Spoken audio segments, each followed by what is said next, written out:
Hi everyone. Good evening. Trust we are all doing very good. Yeah, it's good to have you on this webinar again. My name is Ayo Idowu, and I'll be your host for today.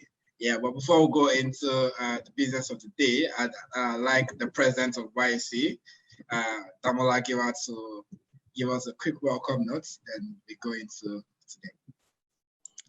Hi, okay, so thank you everyone, and thank you for joining us. The theme of the program is Chart the Future. So what we are focusing on is bringing people who have taken a step in the direction that most of us want to go, and then we're taking that step to learn from them. So we're charting the future together. In YEC, we consider ourselves our families. So feel free to ask questions, feel free to interact with everyone. I'm so glad to see everyone's face. If you have friends that you think should be here and they're not here, please invite them. So Young and Excellent Club is a group of professionals and students, and we just want to impact life. We want to help other people. If we've gone anywhere, we want to help other people together. So you're at home, feel at home, and try to invite your friends to join us, and just be here, ask as much questions as possible. You're going to learn a lot from Ayo Idowu, who is our guest today. You're going to learn a lot, and let's just have a good time together. Thank you. Okay, thank you, Damola. So,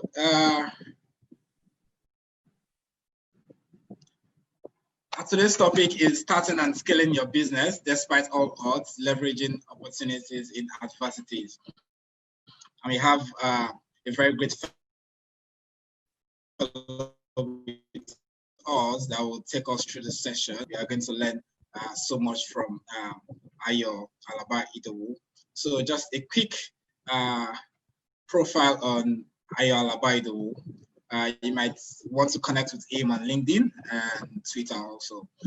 Ayo is a businessman, speaker, and creator of art. Was born and raised in Ijebu with limited opportunities, but he defied the odds by venturing into self-created businesses at the age of 17 and made his first million at 19. Because of his passion for the creative industry, he went on to become one of the youngest movie producers at age 19. Then at age 20, the year of his second venture into movie production, his work of art was rated among the top 5 Yoruba movies for the year by Silverbird. Ayo's relentless pursuits for success made him win the trust of investors at age 25 to float a company with its office in Surulere, Lagos. And within 3 years of floating the company, he created some of the most valuable art pieces on African TV, and secured quite a number of global partnerships. Ayo is known for turning the smallest idea into multi-million-dollar ventures. He has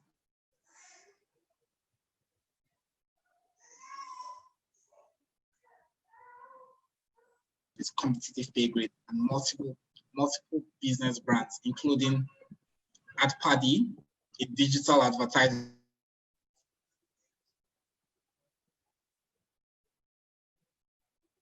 marketing and communications agency, and Orange Logistics, which is set to launch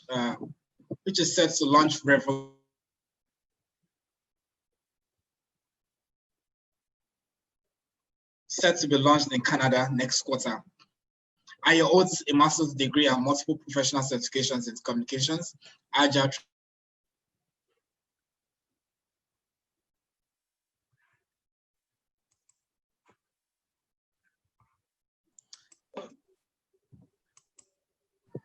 Okay, it looks like we're having a communication problem with Sean Yusuf just about when he was talking about Ayo holding a master's in communication. So Sean will join us, but just to finish reading the profile. So Ayo holds a master's in communication. He holds certifications in agile transformation, change management, and leadership. So I think that ends that. So Sean, are you back? Yes, I didn't even know I was gone. I'm so sorry. So the network have been shaking. So don't worry, start. If that continues, then I'll take over and just support you. But start the question and let's go. Yeah, good. Okay, great. Thank you, Damola. Thank you.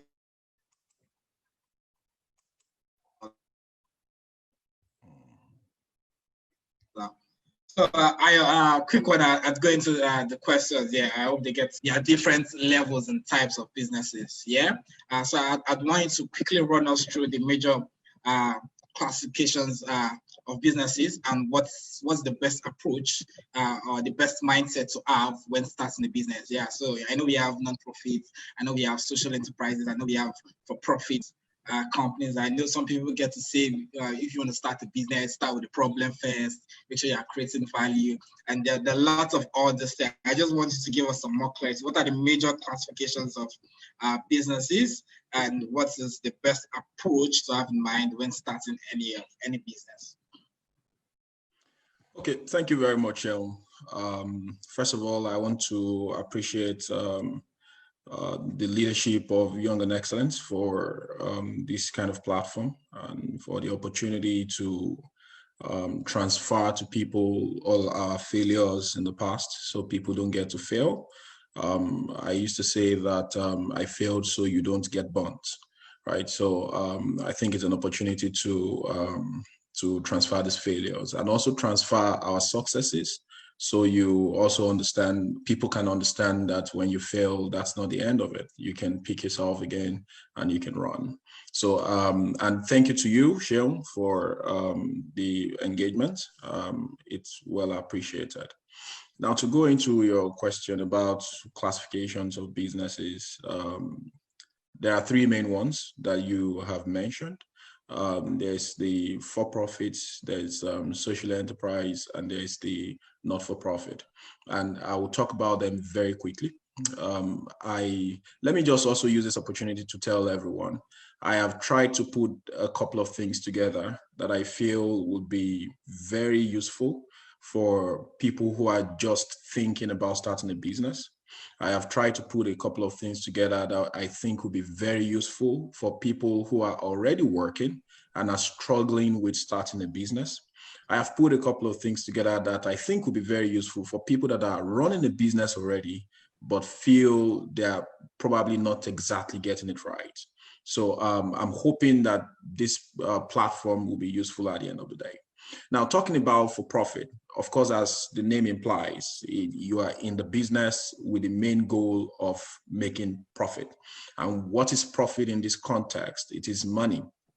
So you want to put in 10 naira in the business, and your goal or your target is getting 100 naira. So you want to do everything you can to raise the money level from the 10 naira to 100 naira. That is why you are in the business. So it could be because you want to use 100 naira for something else.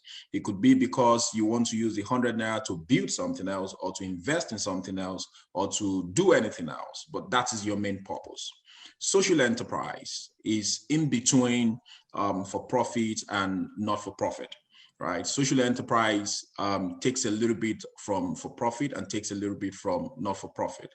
What it takes from for profit is the strategy. You use commercial strategy to take your ideas to the market in social enterprise. What it takes from not for profit is the entire goal, your mission in social enterprise, because what you're doing social enterprise for is mainly to support the people, is mainly to help the people, is mainly to solve people's problems, right?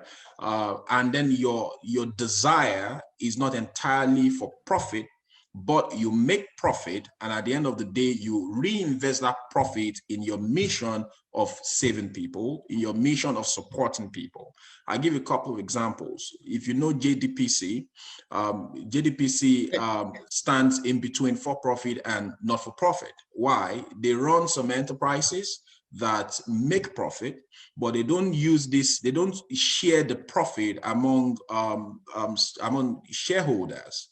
Right? They rather reinvest the profit in taking care of people. But they use, for example, JDPC has a microfinance bank, right? And they give people loans, they put interest on it, they make profit from it, but at the end of the day, they are not using the profit to, they're not sharing the profit among shareholders. They're rather using the profit to further support the people. So, and meanwhile, not-for-profit, they do not apply commercial strategies at all, right? Not-for-profit, they go all the way not-for-profit. You know right from the beginning that these guys are not necessarily for profit. So in a lot of cases, not-for-profit raise funds, right, to stay to keep running, to stay afloat. They raise funds from charity organizations, from government, from individuals that are supporting, because what they are doing is very important, is key for the society, right? They are not doing it to make profit for themselves. Now, don't get it wrong. The fact that you are running a not-for-profit does not mean you're supposed to suffer. Right? The fact that you're running a not-for-profit does not mean you're not supposed to drive a good car. People make that mistake a lot, right? When you are running a not-for-profit, you are expected to also get salaries, right? So the main people running it, of course, not-for-profit will have a lot of volunteers, right? People who don't necessarily get paid, but you that you're running it, the team, the people that are working on not-for-profit, they're expected to get salary. So the fact that you're running not-for-profit does not mean you're going to suffer or something. Now, to talk about key drivers, to decide which one you want to go into, you have to understand what exactly your own purpose is, right? You have to understand what is important to you per time. For example, I'll tell you this, one of my own key drivers for anything I'm doing right now is my family, right? Before I got married, you'll see me trying to go here and there, do everything, all what we call hustle and all that. But the moment I got married, everything about me changed, right? I want the best life for my family. I want my kids to ask, Daddy, we want to go to Taj Mahal in India. And I want to tell them, okay, the next vacation we're going. That is why I'm working, right? And for me, that's my target. So I know as much as I care about people, as much as I care about people's development, that is my own focus. So until I am done taking care of my family, I'm not interested in something else.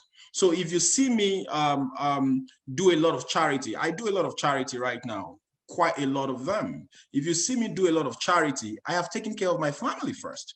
Now, some other people, that is not their focus. Their first fulfillment is that charity. So you tend to see people like that, even leaving family at home, leaving family for weeks, going on a mission for charity. That's what they believe they are called for. For me, I believe I'm called first for my family. So I want to do something that will bring the power that will make me take care of the family accordingly. I want my kids to go to the best of schools. I want my wife to go on vacation. That's the kind of family I want to build. Right? So that drives me, and that's likely a big reason you would see that I am investing more in for-profit. So it doesn't mean that the person investing in not-for-profit is better than me. It doesn't mean the person is worse, right? If you're going for not-for-profit, it means that your goal is more about the people. I am interested in the people too. As young as I am right now, I have quite a lot of charity programs, right? So it doesn't mean I'm not interested. But that is my own focus first is family. And for social, you want to try to balance it, right? You want to try to be in between. You want to remember that you are doing this for, you want to make profit. You are not necessarily concentrating on donations, on monies from grants and the like. You're not necessarily concentrating on that. So you might want to focus on social. You want to balance both. So these drivers are very important in deciding what class you want to go for.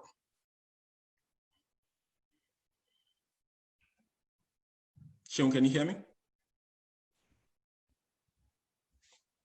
Sean, can you hear me? Oh.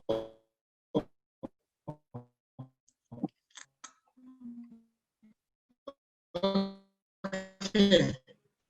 Thank you. Yeah. Okay,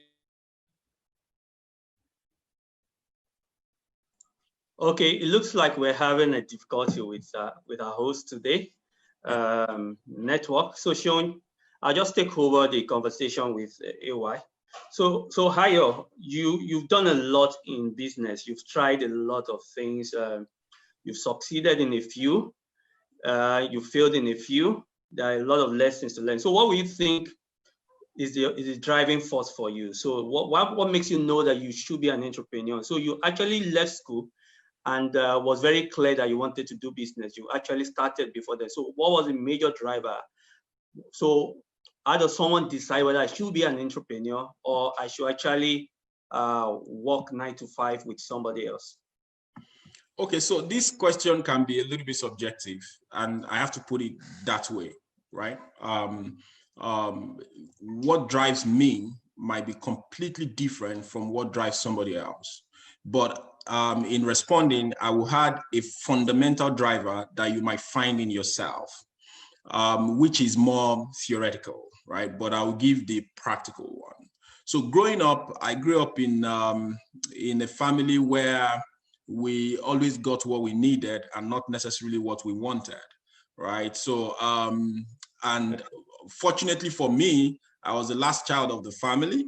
So I had the opportunity to see the struggles and the hustles of the people before me, you know, in doing things, in going to school, in uni, you know, and all those things. And I was able to, and also fortunately for me, while I was running off secondary school, my dad came home one day and brought a lot of books by special authors, books to inspire, or the like of Rich Dad, Poor Dad, or the like of Farah Gray's books, you know, about how to become a billionaire at the age of 14.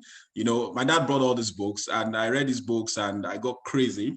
And right from secondary school, or immediately after secondary school, I got a diary with me and I had to start writing all the things I wanted to do in the future, the businesses I wanted to run in the future. I wrote how I wanted to run 20 streams of businesses. I wanted to have 20 streams of income. And that was because I read a book, Who Moved My Cheese? Who Moved My Cheese? I was telling me how the book was coaching me how I shouldn't wait for one to dry up before I'm creating the next one. So I told my parents that I wasn't going to work for anyone, that I wanted to create solutions that would liberate my family. I wanted to create solutions that will put my family on the map and will never have us struggle or find it difficult to get things done.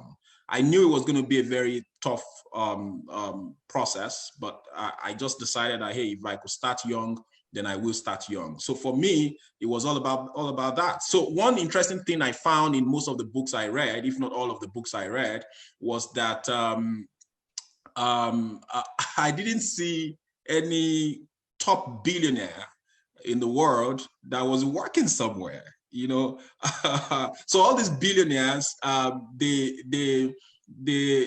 owned one thing or the other. So I had to ask my dad at that point, that doesn't mean if I work as an employee, then I'm never going to be on the map. I'm never going to be on all these Forbes lists and all those lists. You know, they were always putting out. So and he just told me, just talk to yourself and find who you want to be and run. So that's the subjective answer I would give. The objective answer I would give, you might also want to run a chart on yourself about your strengths, your weaknesses, your skills. Put that chart up on the wall and start putting answers on those charts. And I'll tell you what the chart will be. Check out if you if you are the type that can be dominating. Check out if you are the type that can be can rather be compliant in nature. Check out if you are the type, you know, there's a 4-wheel chart that you could put all these things on. Check out if you are the type that would refuse to to subject yourself to politics. Check out if you are the type that would refuse to subject yourself to unnecessary loyalty. I'll give you an example. While I was in school, you would never find me in a lecturer's office. You know, a lot of students nowadays, they will go to lecturer's office, they will try to be friend with lecturer.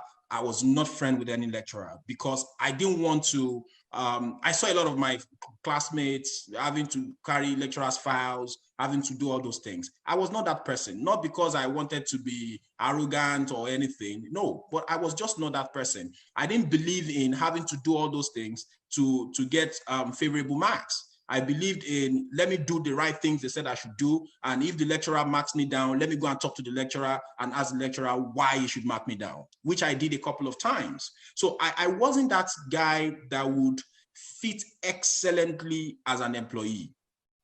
I wasn't that guy that would fit excellently as a subordinate.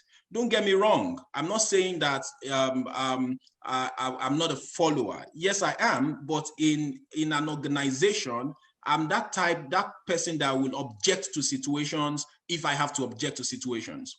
So growing up, my dad had a lot of friends. His closest friends became deputy governors, they became senators and all that.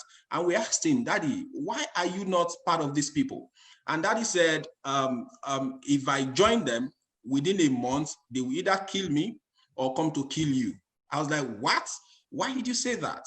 And he said, because I don't know how to see blue and pretend as if I didn't see it or call it yellow. If it is blue, I will say it is blue, and I don't care whatever they would say. And that's exactly the kind of person I am. And that kind of a person may not necessarily do well, thrive in an organization, right? Because you have to be careful because of your growth, right? So for me, that's the objective part. I had to do, I forgot the name of the chart right now. If I have anybody that can help me, I would show you the chart on how you can study yourself. And when you study yourself, you see your strengths and your weaknesses, then you might want to be careful on how to apply it, right? It doesn't mean that the fact that you are strong somewhere or weak somewhere does not mean, hey, you are bad or you are good. No, it doesn't mean, right? It only means that you need to find where to appropriately apply your capacities. Now, people like me could also be good as managers in organizations, right? But to become, no, not SWOT analysis, but to become a manager, you have to grow accordingly to get there. So for me, I know I may find it difficult. So I decided to get started with creating my own thing. Fantastic. And on that note of creating your own thing, I don't know whether you can share a few examples for us. And I think one thing that will be useful for our participant is if you share the thought process that you go through in identifying a problem, seeing an opportunity and finding business idea in it and trying to solve it. You are one guy that went into one particular country. All you told us you were going to go and do was to go and give birth with your wife. And you came back and there was a multi-million business that was formed out of that. So how do you come into a problem and you find problem and you turn it to business? So just share a few examples for us very quickly. Thank you. Okay, so I'm going to share my screen. You know, I said I put a few things together that I believe would be useful. So I'm going to share my screen from current slide. 1 second, please. So I don't know if you can see this. Yeah. Beautiful. So I'm going to quickly talk through this.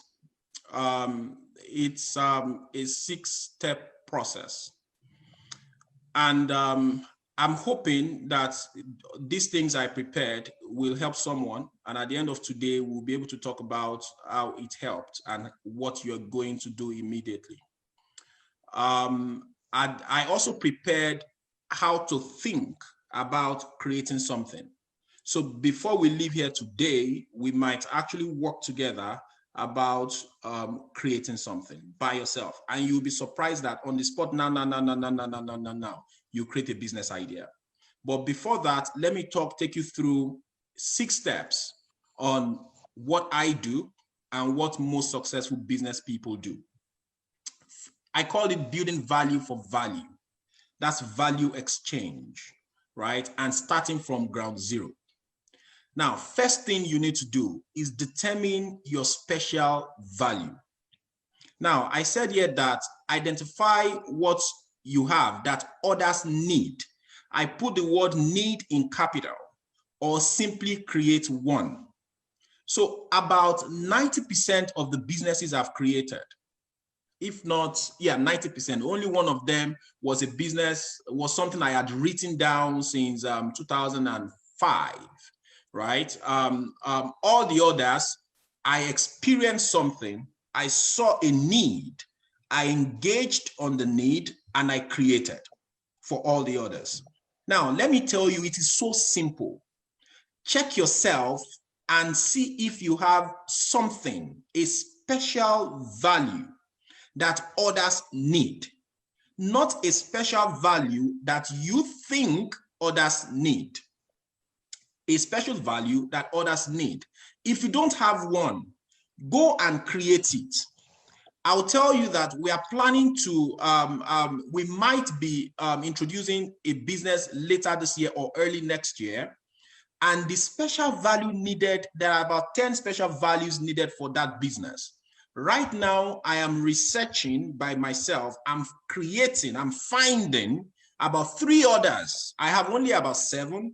I don't have the remaining 3, and I'm going to find the remaining 3 because others need it. I'll give a quick example with what you just shared just now. Right now, one of the businesses I run is a travel company. And I'll tell you very simply how the travel company came about.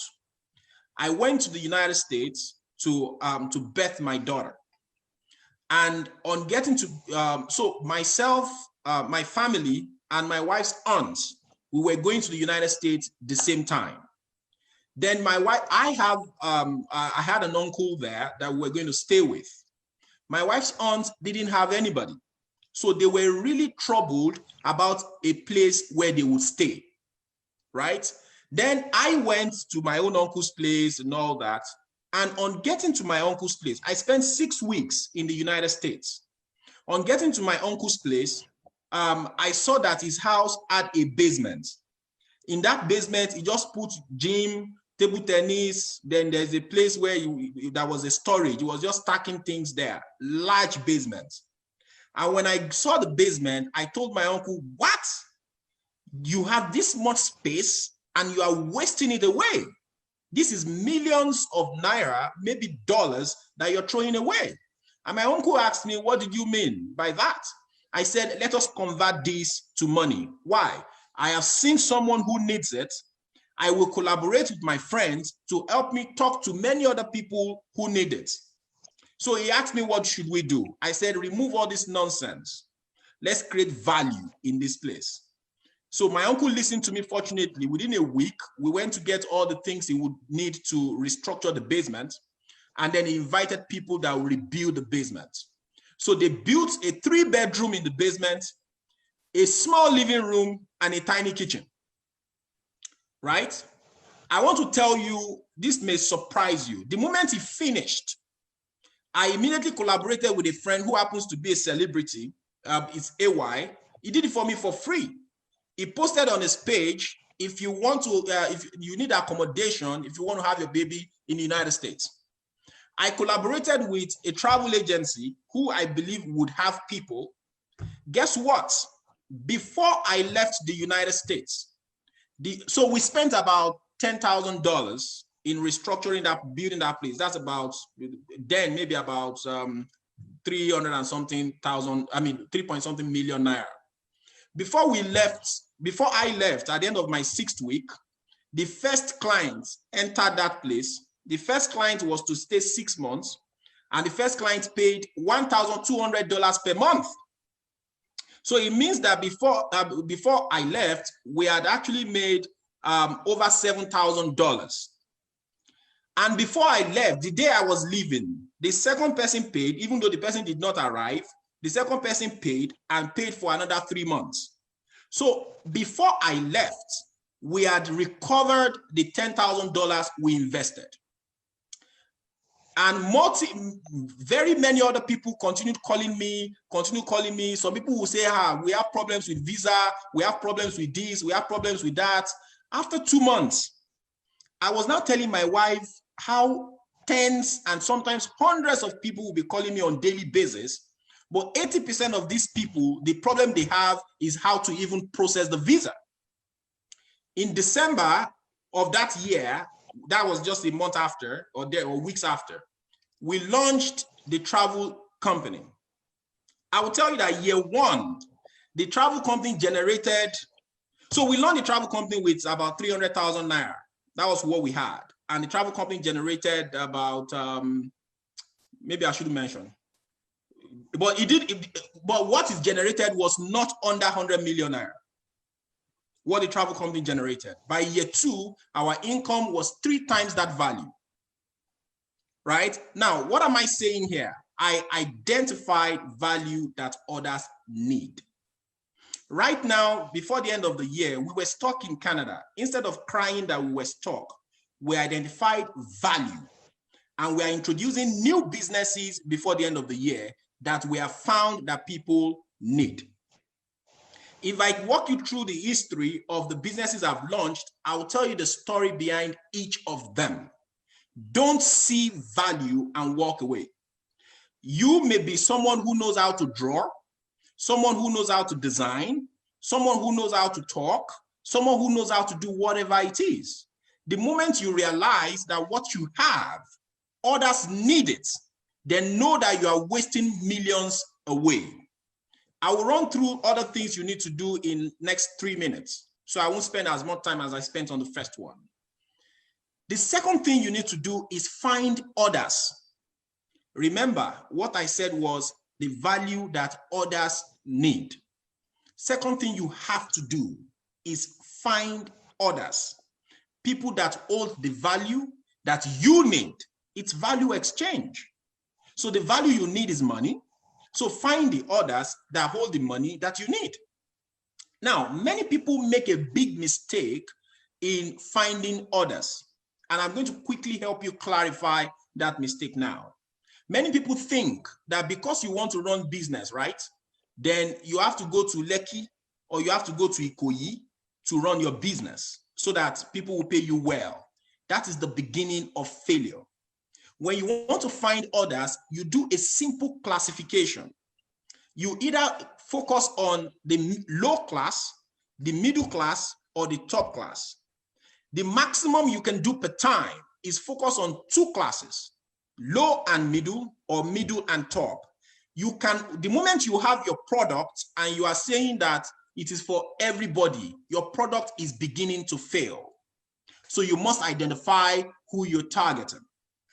And if you ask me that, how do you know who to target? It is the simplest thing in the world. Check yourself first, assess yourself, appreciate where you belong in the class. If you belong to low class, please target low class and maybe the lower part of middle.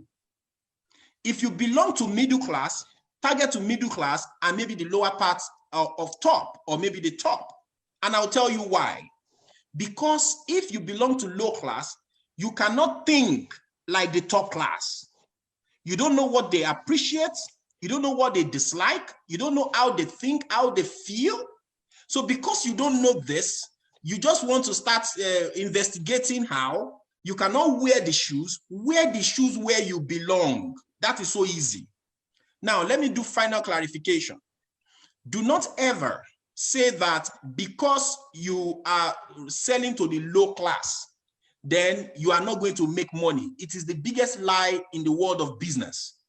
You can actually be selling to the low class and be making, you can be selling to the low class in Shomolu, for example, in Abeokuta, in Ibadan, in Ijebu-Ode, and you'll be making far more money than, or the same amount than the person in Lekki or Ikoyi is making. Now, I will tell you how. It is very simple. All you need to do is understand your positioning and find the orders appropriately and capture them. When you capture them, you make the same thing the guy in Lekki is making. How? let's use a barber, for example. You are a barber, right? And you are in Ijebu-Ode, Ibadan, Abeokuta, or Shomolu. Where you are probably paying 100,000 naira per annum or 80,000 naira per annum for your rent. You don't need AC in your shop. You put just 2 chairs, random chairs. You buy one used clipper, you sterilize it, and you get apprentices that are paying you to work. You don't decorate your office, because if you decorate it too much, the people you are targeting will not come to you. They will say, his money will be too much, even when they have not asked you. So you are thinking like them. Then you put nice music, Opala music, maybe Malian music, all those music that appeal to those people. Olamide, Igboro, folk, all those things. You put those stuff in your background, you continue to attract them, right? At the end of the day, you charge maybe 300 naira, 200 naira, or 100 naira. The people in that side of the pyramid, there are so many. So you probably get 5,000 of them, 10,000 of them at the end of the month. You have your Abeta Pass My Neighbor generator. You don't use it except somebody is around, right? You don't just keep it running, right?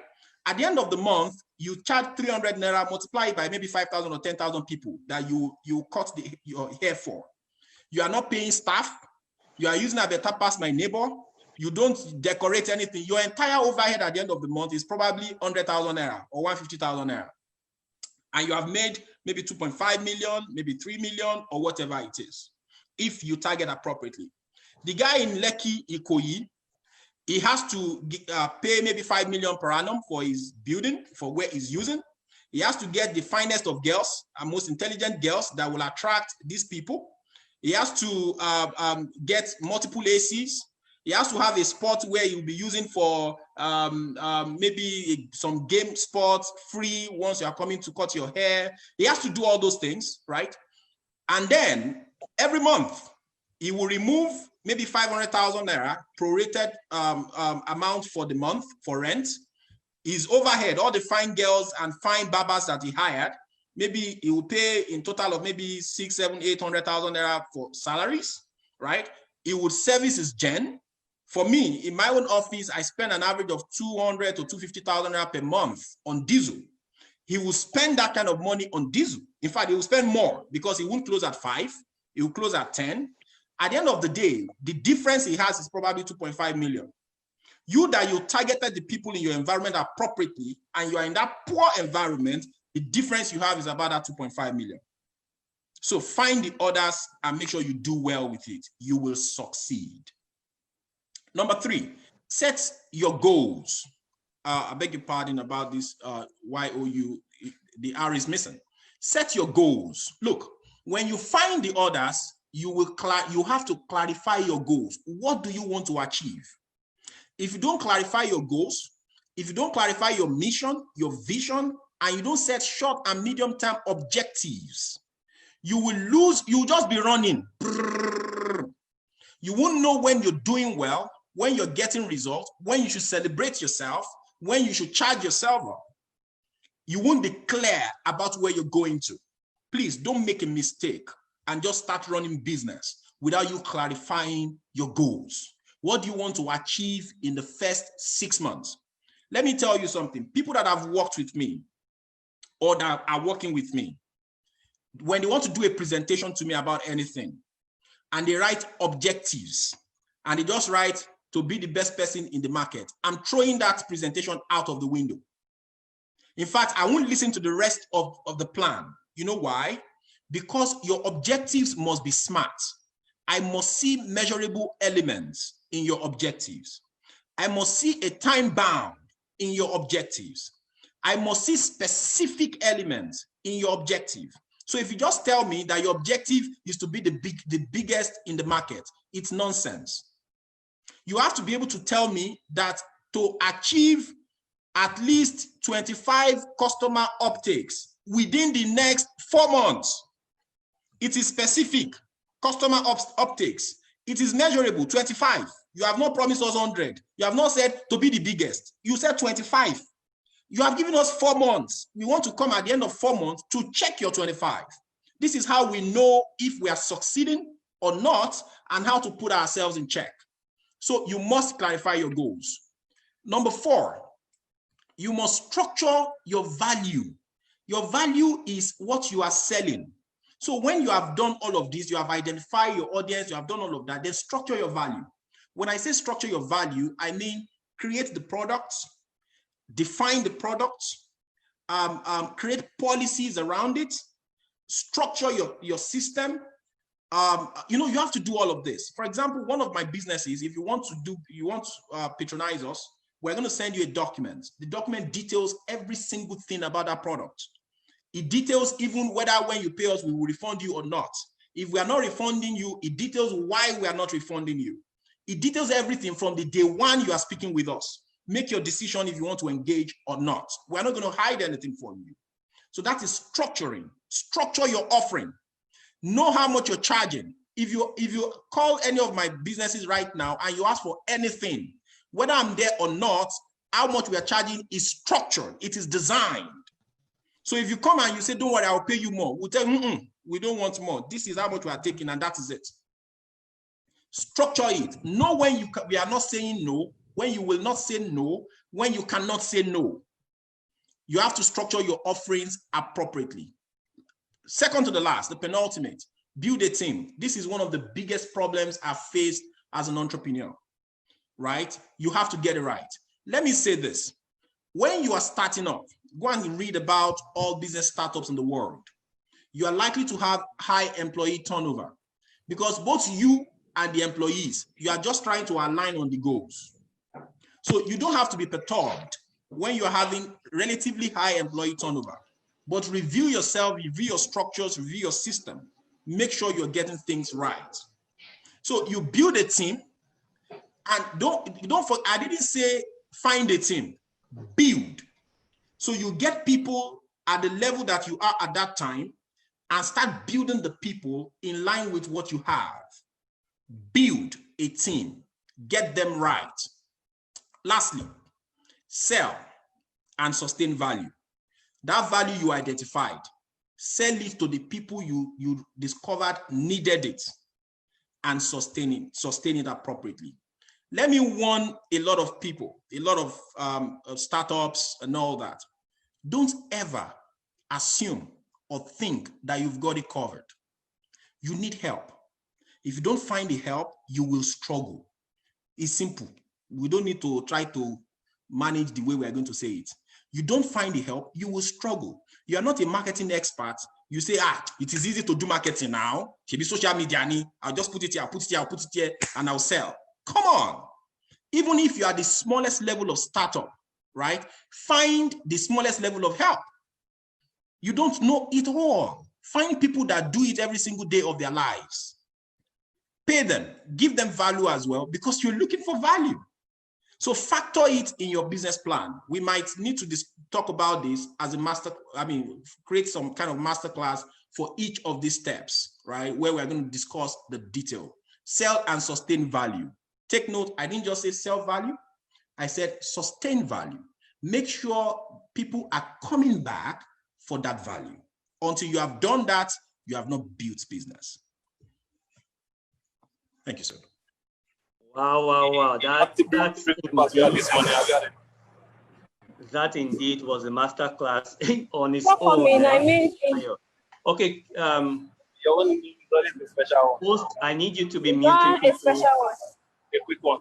Yeah, with egg. Please mute. Egg, mommy, boil more.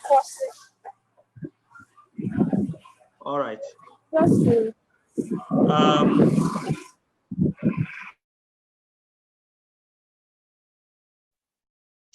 Please, my host, please be very active. Once you hear a voice, mute everyone or mute the specific person that is speaking, please. And every other person, please, let's try to do that. Let's keep our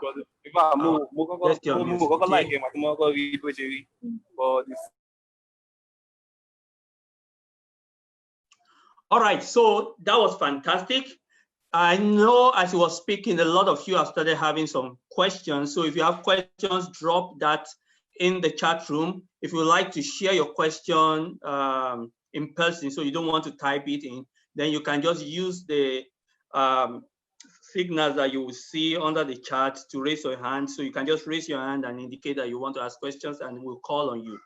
All right, AY, thank you for that. And I think that was fantastic. You took us through something that could have taken a whole day or multiple days of MBA to go through that, but that was very summarized. Now you've started a lot of companies, and you've gotten your fingers burnt in some instances. You've learned a few lessons. Are there some you'd like to share with us so that we can also apply ourselves in that area? What are the lessons you've learned? What are the things you've tried to do that did not work out well? What are the areas where you've seen that, okay, this really worked out well? So lessons to just learn from your journey so far. Okay, thank you, sir. I'm going to share my screen again because I said I had put a few things, and I think I have a very apt answer for this. I will share 2 or 3 lessons I learned, very solid lessons. I'll share them with you. 1 second. I'm hoping you can see my screen now. From cards. Yes, we can just display it. Okay, fantastic. Okay, so you can see my screen now. So let me tell you that one big lesson I learned, and I'm going to share this with every startup. Be careful with starting your life with a business to business type of business. It's called B2B. I would describe it to you as a dead zone for startups. Stay away from it. The quality that you have in business to business for startup really does not matter. And I'm going to explain it to you. When you are doing business to business type of business, it is a type of business, maybe consulting or whatever it is, that has to do with a process of decision in an organization before you make money.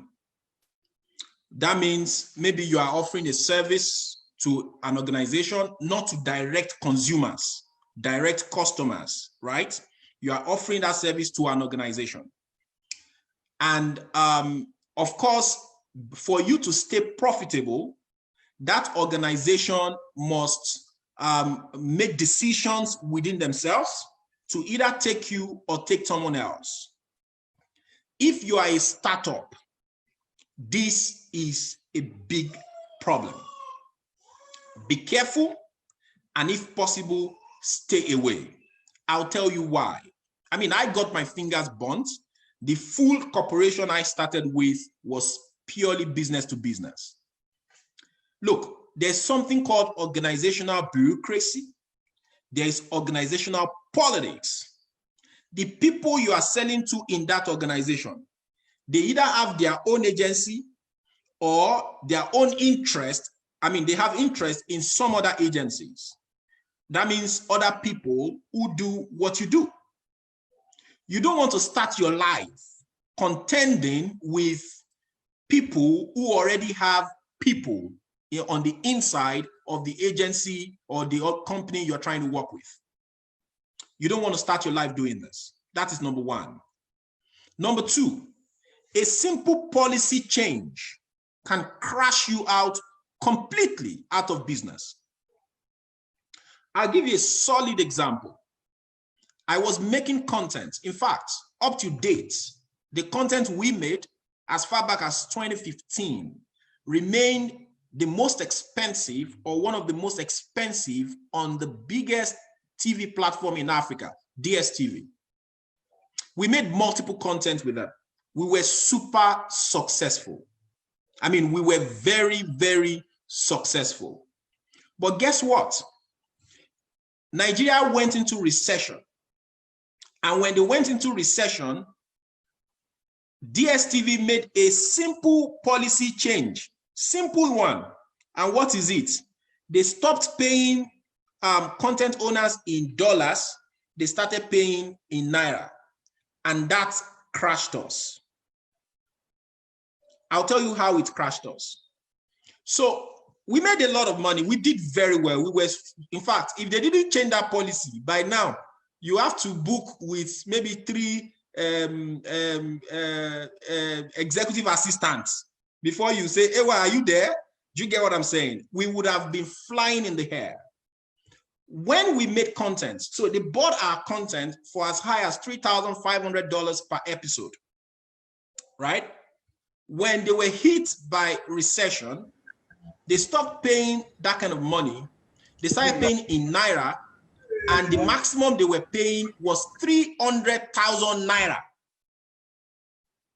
300,000 Naira is not even up to $1,000. And we were making the biggest of content where we were spending thousands of dollars to make this content. We were making content with 12, 13, 14 million Naira back then. Solid content. So even if you pay us 500,000 Naira, we would not be profitable. And recession was relatively sudden. DSTV was seriously affected that they had to cut down on staff salaries. How will an organization that is also trying to stay afloat consider you that you're one of the thousands of people that are making content for them? If we were strong already, not a startup, we would have been able to withstand this situation and create alternate solutions. Yes, we created alternate solutions, but we had to let go of that harm of the business. So a simple policy change can crash your business if you are doing business to business. Now, business to business is fair. I'm not saying perfect. It's fair enough for experienced executives in organizations. So people that have got to a level in a particular organization, they now want to pull out to start a business to business. They've built a level of network already, right? So they could easily speak with even the organization they are leaving or other people they've collaborated with in the past. They could easily speak with them to scale their business, right? Now, it is fair. That's what I said. If you watch me from now till most likely forever, I am never going to launch a business to business again. If I do, then I will infuse an element of business to consumers in that business.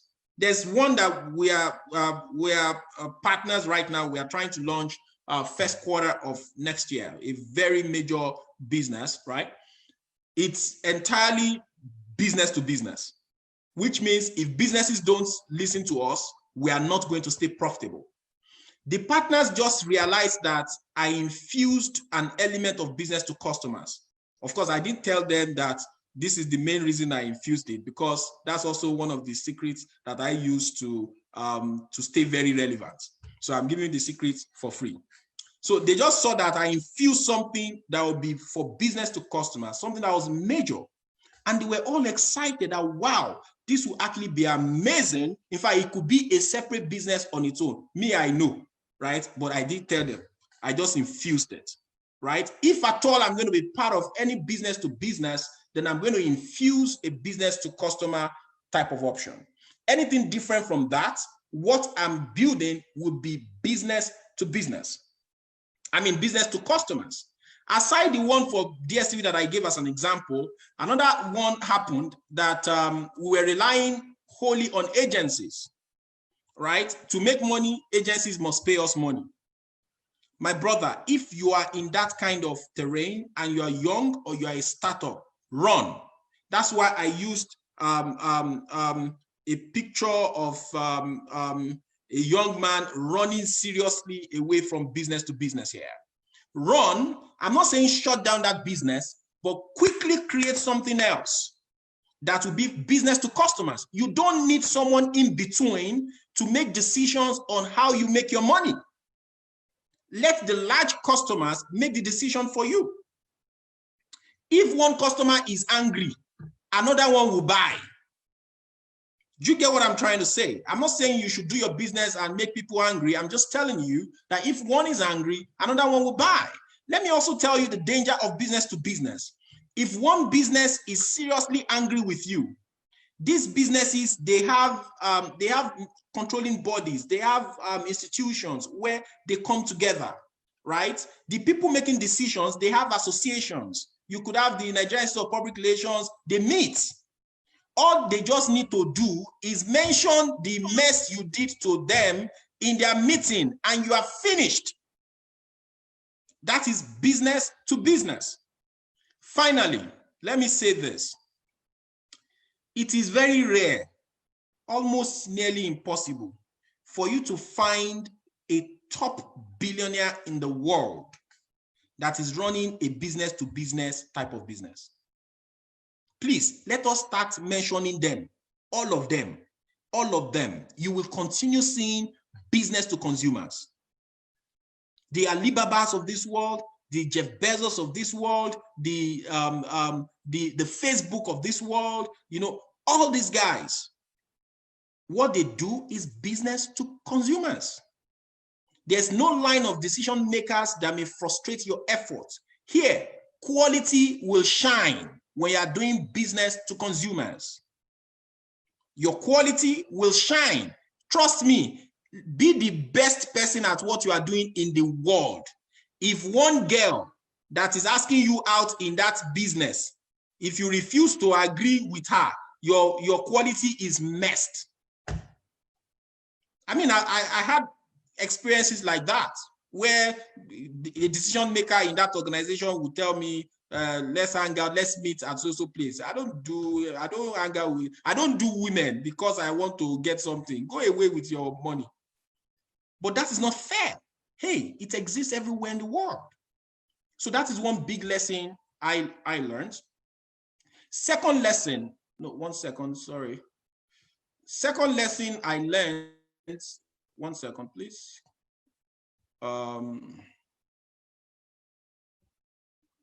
Good. Okay, let me just do this. I find it easily. So second lesson I learned, whoops. Okay, let me just do this. 1 second. Second lesson I learned is this. I don't know if you guys can say it. Move with the wave. That is business. Get on social media. Move. Hey, why can you present it? I don't know why it's not showing. It's just, let me see. No, we can see it, but you just need to press the. Yeah, it's leaving. So I don't know why. Let me see. 1 second. Anyway, don't let me spend time on it. This is okay. Let's go. Yeah, guys, move with the wave. That's business. I'll tell you a big mistake we made with a news company we ran. We launched this new news company, and I'll tell you a seemingly unbelievable feat that we achieved with the news company. You can go and research it. In just 8 months, we started achieving 100,000 daily hits on our website. Up till today, that is a very difficult, in fact, it is even increasingly becoming nearly impossible for websites to achieve in Nigeria now because of social media and the like. We in 8 months, we achieved 100,000 daily hits. We were part of top 100 websites in Nigeria. In 8 months, in 10 months, we became the biggest partner, the largest partner with BBM, that's the then BlackBerry Messenger, in the whole of Africa. It was tremendous feat. In fact, if they started inviting me to speak at events on how to use chat channels to scale, to do content distribution in Nigeria. It was tremendously successful. At agency level, that means media agencies, we were taking jobs away from the biggest of news platforms that you know today. I'll give an example. An example was Nige. Then Nige They invested about 6 billion naira in Nige. We started that travel agency with about less than 500,000 naira. I mean, that news agency with less than 500,000 naira. And in 8 months, we were taking, so agencies would not, they were rather calling us to place advert on our platform as against placing advert on Nige. In 8 to 10 months, we started making about $10,000, more than $10,000 from Google on a monthly basis. We started making thousands of dollars from Taboola, from MGID on a monthly basis. Agencies were placing ads on our platforms, you know, day in, day out. We were successful. But guess what, guys? That success also crashed us. Why? We didn't move with the wave. Although we were on Instagram, we were on Twitter, we were on Facebook, but we didn't move with the wave because we were generating the serious money with our partnership with BBM. We were the biggest in Nigeria and the biggest in Africa. Now let me tell you what happened, which is also what you should learn from B2B. BBM crashed almost suddenly. And that crash crashed us. Right? I'm saying this to you. We are fine right now. All those failures no longer matter. We learn from it. But hey, that period was terribly depressing. Because in fact, at the time BBM crashed, we just invested a huge amount of money in BBM, about $150,000. And a significant part of it was loan. It was terrible. Guys, move on with Google. Don't use Google for researches. Use Google to cash in. Don't use Facebook for posting. Use Facebook to cash in. Facebook right now has an amazing algorithm for advertising that you could be using to actually make money. Don't use Twitter for just talking. If you are not making money via Twitter, then you are not yet there. Let me mention this. It might sound like woo. In 2019 alone, for one of our businesses, we used Instagram to generate a gross, not netto, not profito, so that you not say, AY has money, a gross of nearly 300 million naira. Instagram, one Instagram page. So don't just sit down on Instagram and be posting photos. You are wasting millions away. If you are spending your time on Instagram, if you are not on Instagram in this age, or the business you are doing is not active on Instagram, after this session, please call my phone. I need to send you Kane. I will tell you to help me beat yourself with Kane. If you are not maximizing Instagram, some other people are making multi-millions and billions. Let me also use a final example about move with the wave. I'm sure 2015, 2016, half of 2017, you guys knew that the main thing in the industry, in media industry, was Linda Ikeji.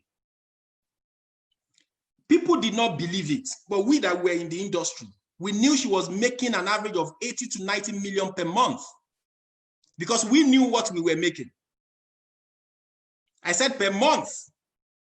Then, guys, right now, she's at that same platform is not there. It's not part of the platforms agencies will be thinking about. If she's getting ads right now from agencies, they are just paddy. It is no longer relevant right now. Why? Because she did not move with the wave. Look at influencers today. Influencers that were very popular ordinary 3 years ago. Influencers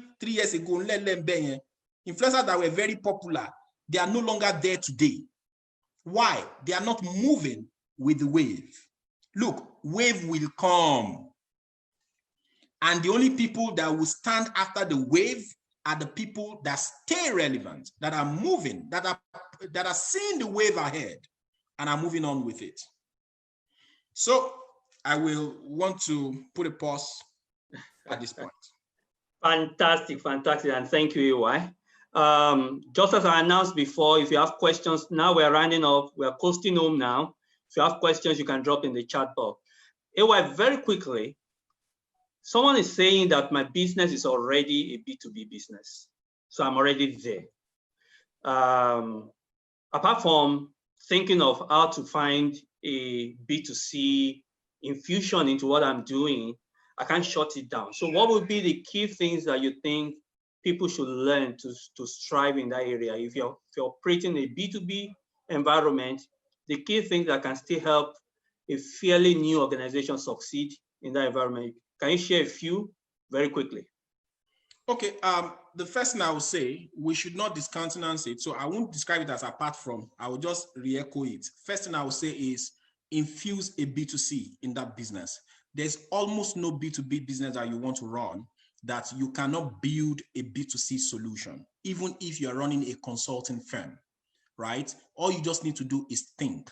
If you cannot think and find it, pay people who will think, people whose daily living is all about thinking and creating those solutions. You need to infuse a B2C. Why? Because these intricacies in B2B business, the things I mentioned just now, will happen. I don't want to care how big you are, how mighty you are, how well connected you are.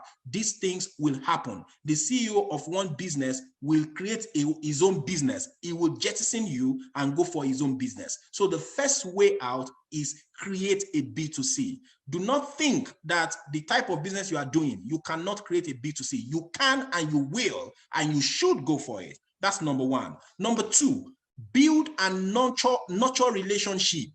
The way you build and nurture your wife, because girlfriend, some people, they are used to changing it. So don't be changing relationship.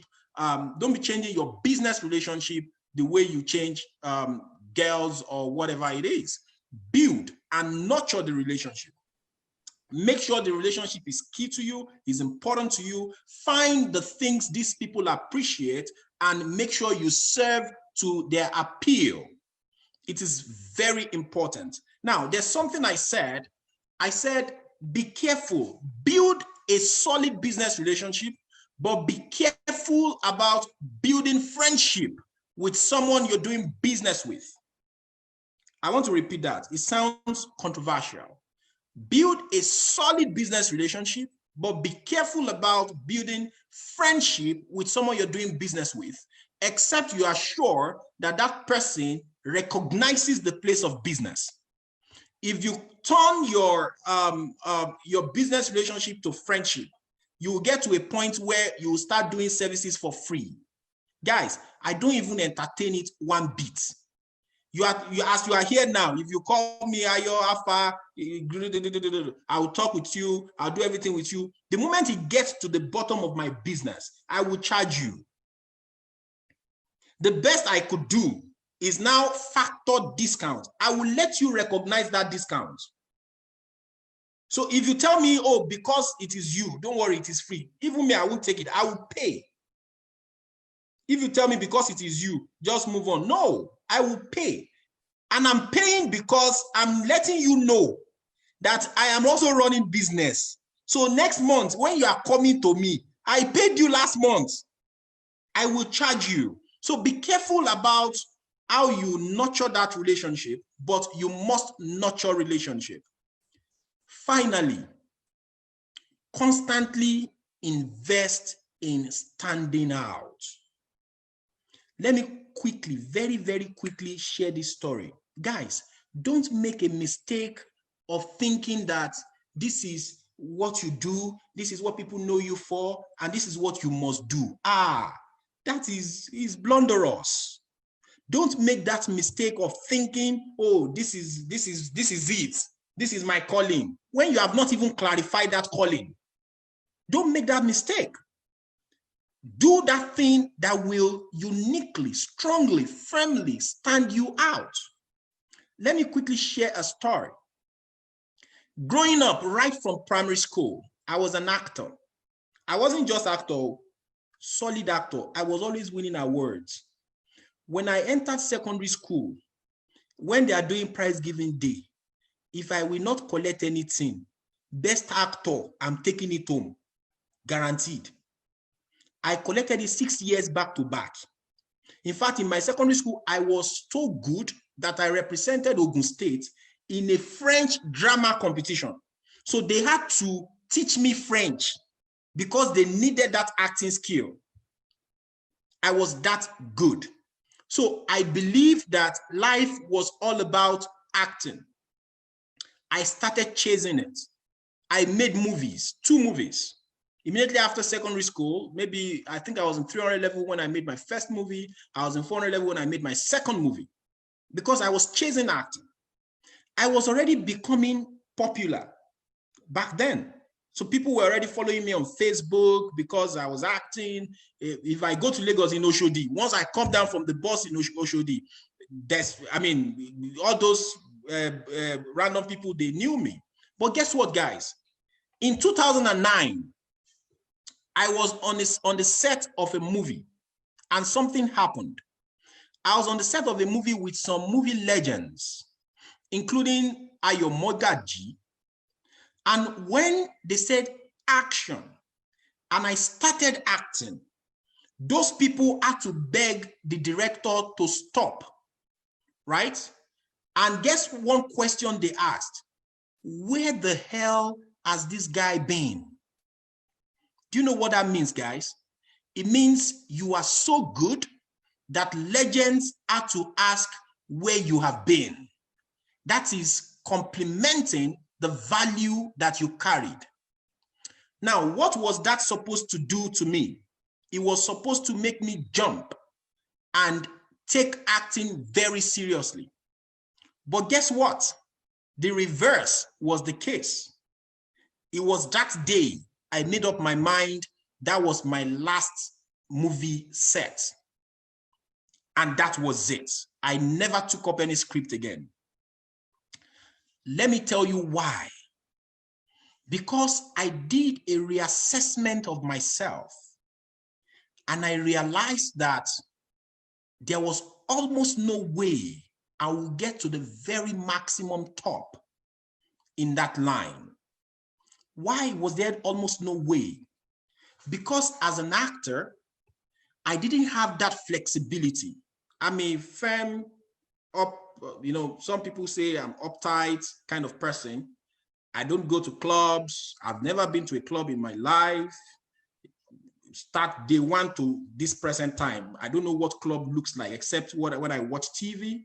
I don't drink alcohol. This is the way of life for actors. This is what they used to socialize. I don't womanize. The truth is, this is what they used to socialize. This is what they used to rate you. This is what they, all those things, I don't do them. I don't know how to easily blend along with people. They are hanging out here. I want to go there. And I don't know how to fake it. If you are in that industry, it is called show business, show and make money out of showing, right? I don't know how to fake it, post something I don't have, post a picture of somebody else's house, be in somebody else's car and take a picture and put it up, be in somebody else's private jet and put it up. I don't know how to do those things. If I put up a private jet, I bought it. If I didn't buy it, I'm not going to put up a picture of it. My values don't align with these things. So I stopped. Know when you need to stop. If you're running a B2B type of business, do not think because your emotion is so entangled, because your passion is so much there, you can do that same business from another perspective. So when I stopped, I didn't stop entertainment. I rather started the business side of entertainment. And I made huge money out of that. But you never see me on screen again. Never and ever. If I'm on screen tomorrow, maybe I'm teaching business strategies, teaching business transformation, teaching agile transformation, or whatever it is. So those are the 3 things I would say for someone who already has a B2B business. Fantastic, and thank you. I have one question from one of our good audience, and the question is, what will you say is the biggest challenge that someone who is trying to start a business may encounter? And if you had encountered some of them, how did you overcome them, or how should they prepare to overcome such challenges? Okay, let me see if I have something. I think I have something that addressed this. 1 second. Okay, what I have here is scaling business. Okay, so let me respond to this. So for someone who is trying to start, right? Who is trying to start? Yes. Good. There are a couple of possible challenges. I will only talk about maybe 2 or 3 of them. Let me share my screen. I'll talk about 2 or 3 of them. Let me share my screen. 1 second, please. Okay, maybe I shouldn't bother to share. Okay, let me share it. I'll talk about 2 or 3 of them. The first one I will talk about is decide on the structure you want to work with. It may be a little bit difficult for you to determine the structure that you want to run with. And I'll quickly just talk through that. 3 challenges I'm going to work with. 1, the structure. 2, funding. And 3, building a team. These are the 3, what I would consider 3 big or biggest challenges in starting up a business. Now, many startups, many young entrepreneurs, hungry entrepreneurs, they believe in the path of sole proprietorship. Many, when you say let's come together, the first thing that comes to their head is, he wants to be taken out of my sweat. He wants me to share of what I'll be earning with him. That is the thinking of many young people, not only young Nigerians, all over the world. That is the thinking. But guess what? I put something in bold here. Being rich and owning a sole proprietorship business don't go hand in hand. They cannot work. If you get what I mean, they don't go hand in hand. They cannot work, except you are not hoping to be rich, except you are just hoping to be normal. Please, just check out the top 400 richest men in the world. Go and do that research and show me a single one that is a sole proprietor. You will not find. In fact, you cannot find. And I'm going to tell you how you should decide in all of this. I am not saying sole proprietorship should be thrown out of the window. Make up your mind to start with sole proprietorship if you want to. Make up your mind to start with sole proprietorship if you want to. But open your mind to allowing other people to come into that business and reduce your stake in that business.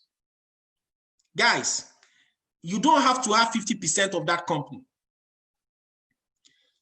Let me tell you this.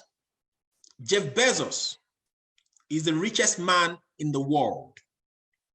He's now worth over $160 billion as an individual. Why? Because he owns Amazon. Let me tell you the truth about him and Amazon today. Jeff Bezos only owns 11.1% of Amazon. 11.1% of Amazon. And he's the richest man in the world. He's going to become the richest man in history. In fact, he's the richest man in modern history. And he's going to become the richest man of the existence of the world with only 11.1% of Amazon. So there are some people, they own 0.02% of Amazon. They are billionaires. 0.02% of Amazon. So don't be too all uptight about, oh, it's my idea, I'm shooting it. Don't worry, own 100% of Christie and Co. Sorry, Christie, that's the name I just saw here. Own 100% of Christie and Co. Right? And be worth 11 million Nigerian naira. That money is small, is nonsense, right? As against you owning 20% of Christie and Co. Bring other people in who will bring money that you need to run the idea, and the business becomes a 10 billion naira business. What is 20% of 10 billion? That is 400 million naira. So guys, don't even ever try to box yourself. It is a big challenge people go through. So consider other options, especially limited liability. You can consider partnership and you can consider limited liability. Let me tell you what limited liability is all about. When you start becoming big, you'll be getting a lot of litigations, court cases, and all that landing on your table. When you are running a limited liability, it is the company they are suing, not you. Liability is not on the directors. Liability is on the company. So if they want to take somebody to cell, if police wants to arrest somebody and they want to put that person in the cell, know your rights today. It is that company they should go and put in the cell, not you. Because you are only a director on the company and not it's not sole proprietorship. If it was sole proprietorship, they will arrest you because liability is solely on you. If you get what I'm trying to say, if you're running a limited liability company, then it is the company that takes liability. That is why it is called limited liability. Number two thing, I'm going to share a slide that talks about when you want to partner with other people, when you come together with other people, how you can easily share this stuff. But I won't spend a lot of time on that slide. I'm just going to share it with you so that you know that there are structures for all these things. Number two, funding. And that will still bring me back to you working with other people. When you have a brilliant idea, my brother, go and look for people who have what you don't have, like money. See, there's no brilliant idea without money. It's just going to be in your cupboard. And I will show you something. I'm going to surprise you with something that on the chart of how to distribute shareholding of a company, your idea is not big. But if you don't have any other thing, you only have idea, you might not even have more than 20% of that company. So get it right today. Your idea is not everything. Why? Idea will not run by itself. If you don't have money, your idea is nonsense. The people that have money, they can fund a nonsensical idea that will even outshine your own idea. Haven't you experienced it before that you see a business running and doing well and you say, and this is like my idea, or in fact, it's not even as good as my idea. Let me tell you the difference between you and that one. That particular the owner of that idea went to look for partners that will come together to fly that business. That I call it wings for the ideas to fly. But you didn't look for wings because you wanted 100% of your company. You will continue to be poor if you are thinking like having 100% of your company. It's not, except you don't plan to be so big. Finally, the third biggest challenge is building a team. Guys, this part of it is extremely tough. You need a lot of skills, maybe even help to build the right team, to get it right with team. For you to have someone still working with you for 2 years, 3 years, 4 years, then that means there's something about you building a team. It is big deal. Having the very right hands to get things right on the job for you is the third biggest challenge. And for you to solve this challenge, you need to expose yourself to learnings, emotional intelligence, organizational behavior. You need to build policies that will allow you to scale, right? You need to build all of this. If not, you won't get it right with building a team. So let me just show you something. I'm actually technically done, but I'm just going to show you something quickly. If you can see this chart here, it shows how you can divide the business pie. That means when you have an idea, you want to go to somebody else, it shows how you can divide the business pie and share the shareholding of the business. That's the stake, right? The first one here is idea. Now, don't get it wrong.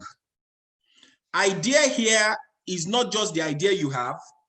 Idea here is what the business wants to run. So if the idea you have is not mature enough to be everything that the business is going to run on, if the people you are bringing in are also contributing to what the offerings will be, then you guys are going to share the part of idea. That means your idea is not mature. Other people are coming to flesh up your idea, and you guys are all going to share the part of idea.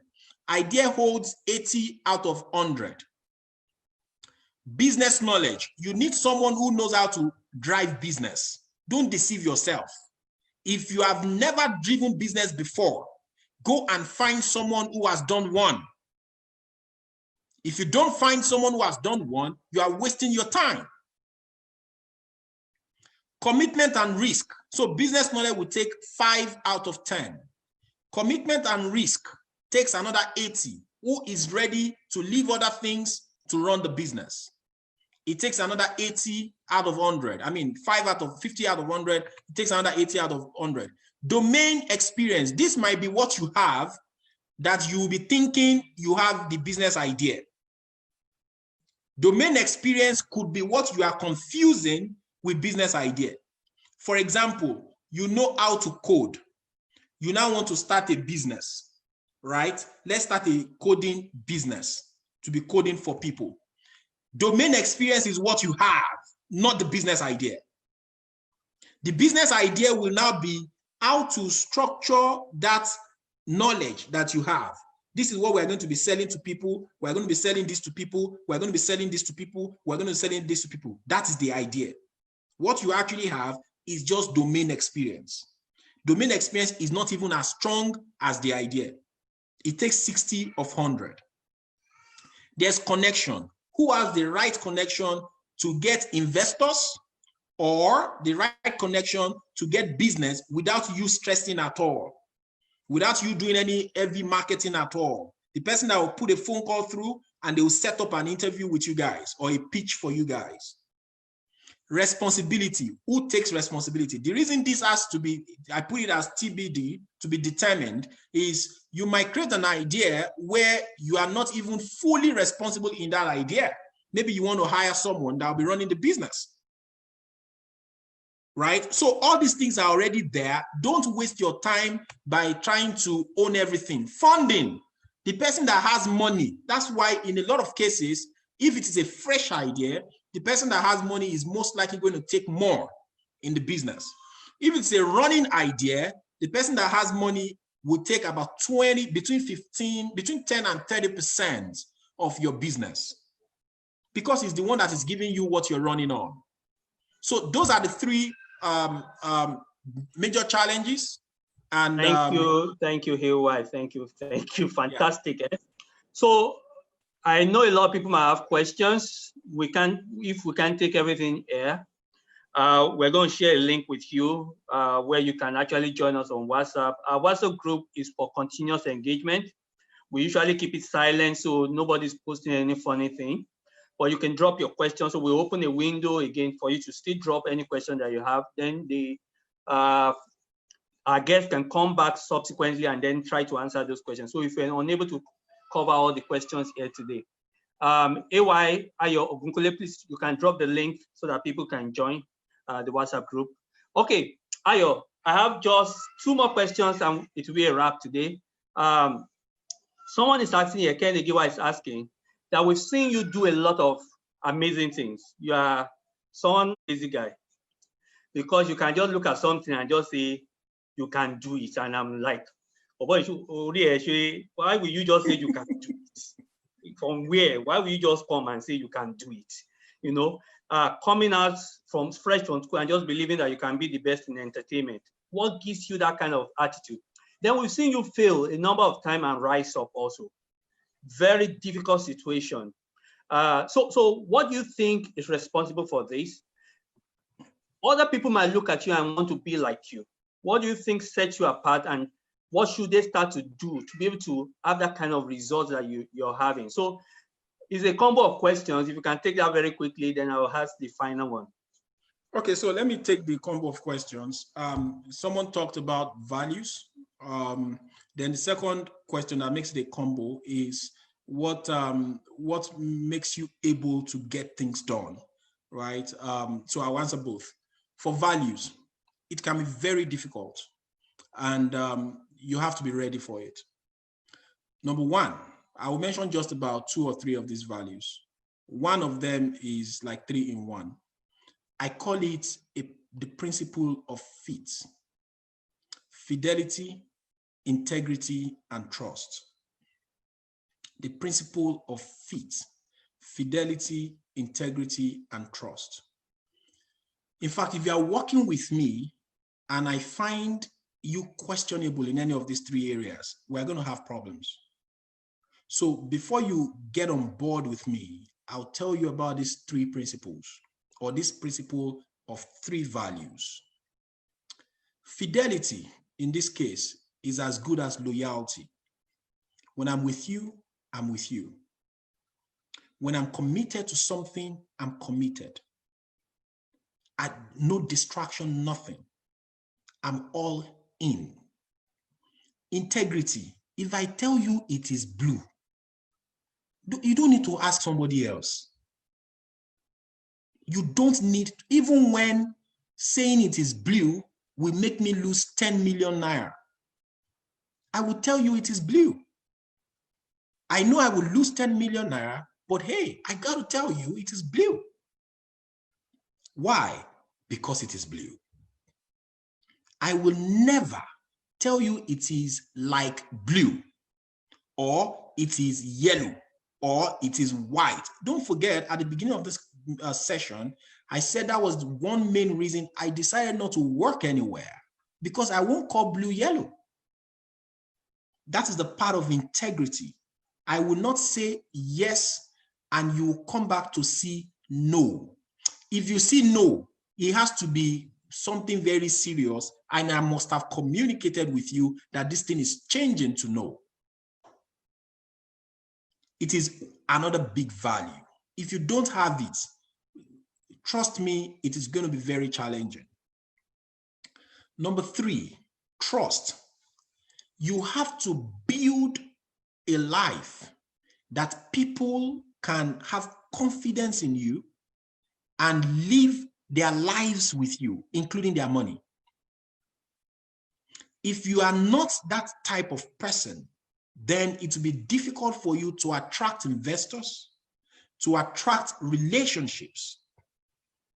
You have to build that type of life that people will say, oh, the money is with Ayo Abi, and no problem. If he's not paying it now, then there's a serious reason. Don't worry, he will pay you. Don't call him.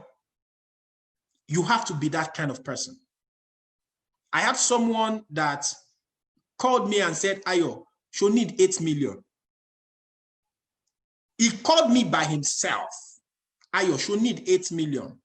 Mole for 8 million or only low for any amount of time, anytime to bat ready, you can return it. Why will someone want to give you 8 million?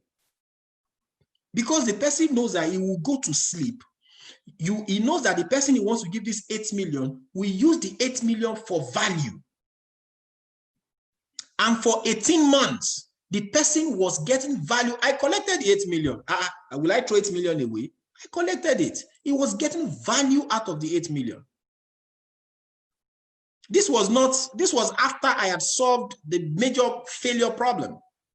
He was getting value out of the 8 million. And he didn't even need to call me. He didn't need to do anything. Life was good.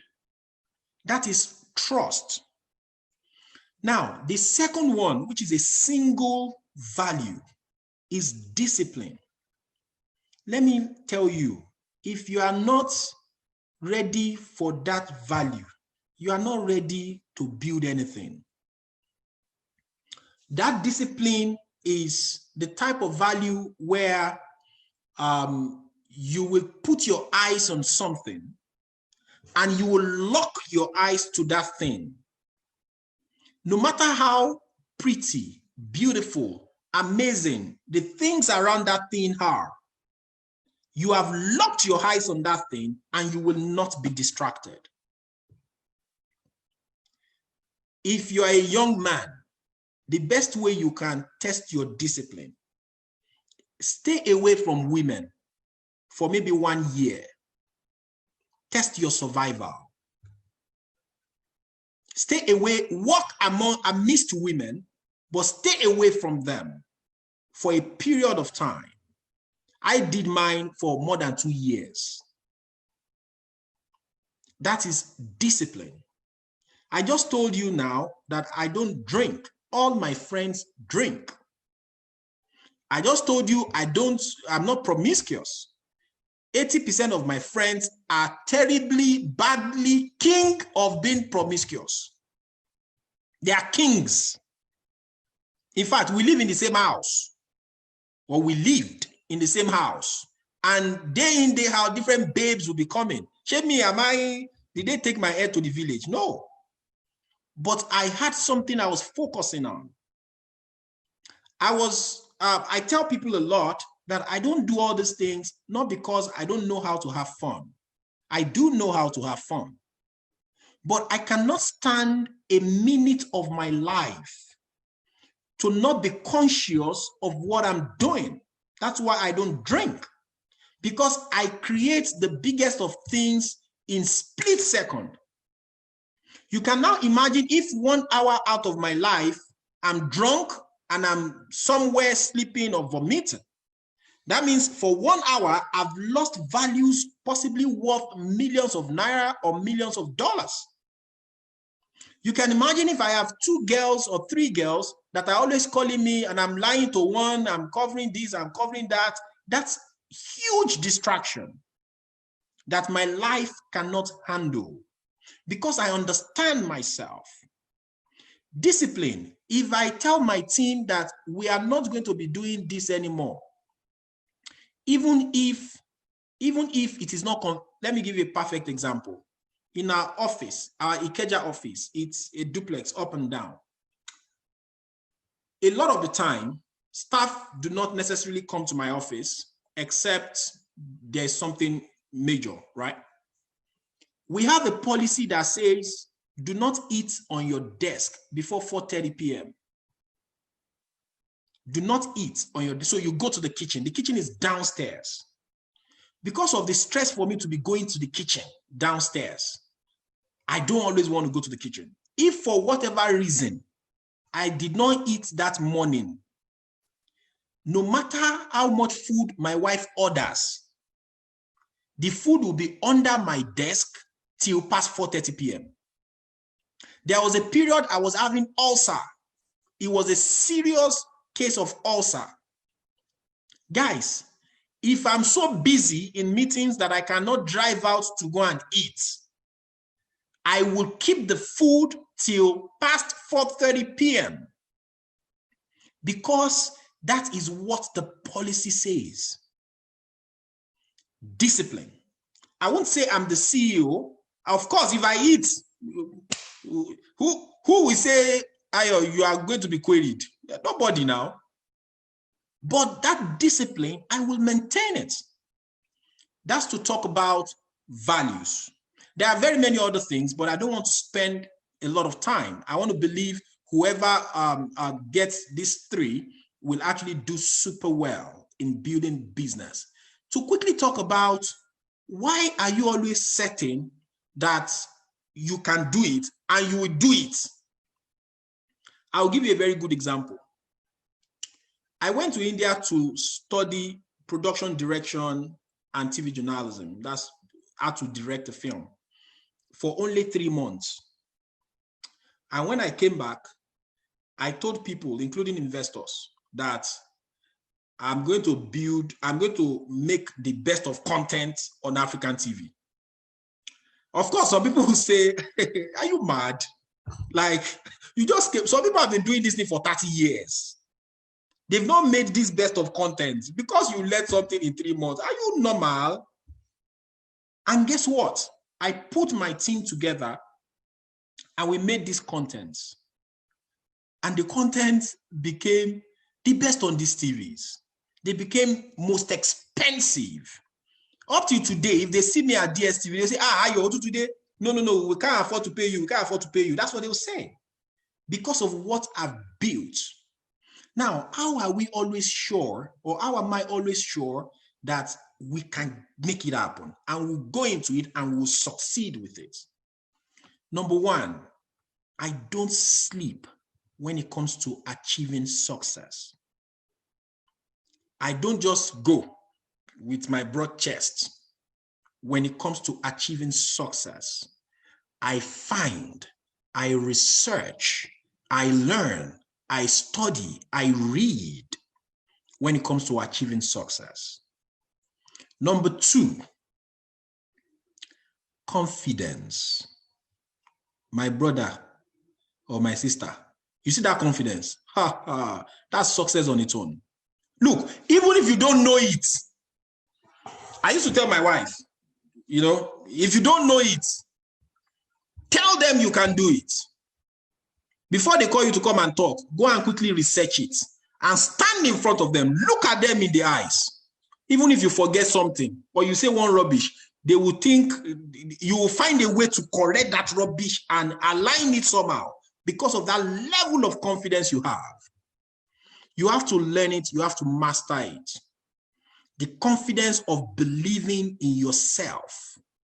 Look, if you don't believe in yourself, nobody else will believe in you.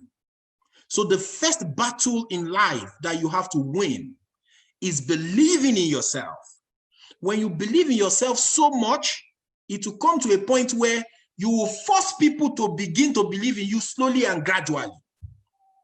And because you believed in yourself the first time, you achieved success.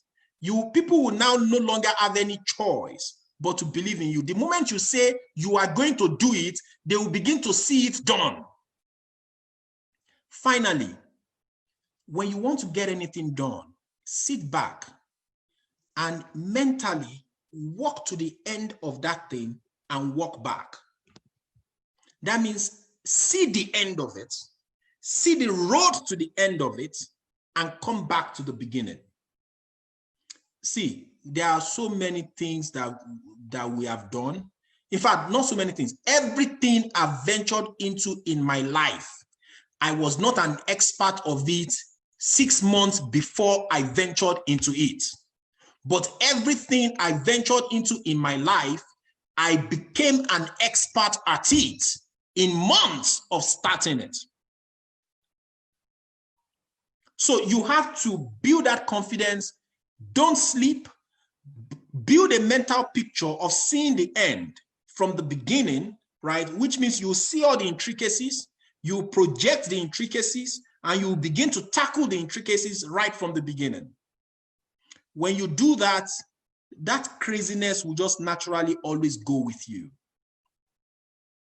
Finally, on it, always master the art of learning. Don't ever stop learning. When I say learning, spend money in learning. Spend a percentage of what you earn into learning, becoming a master at what you do. Fortunately, right now, there are many platforms where with $12, $15, $14, you can do a training. Nothing stops you from doing one training every week. To all these $12, $15, blah, blah, blah, blah, they are just, that's like 5,000 naira. You use 5,000 naira to recharge phone. Invest 15,000 naira or 10,000 naira monthly in adding value. Do these trainings monthly. Do 2 of them, 1 of them, 3 of them on a monthly basis. If you don't have all the tens of thousands of dollars that I invest in learning, right?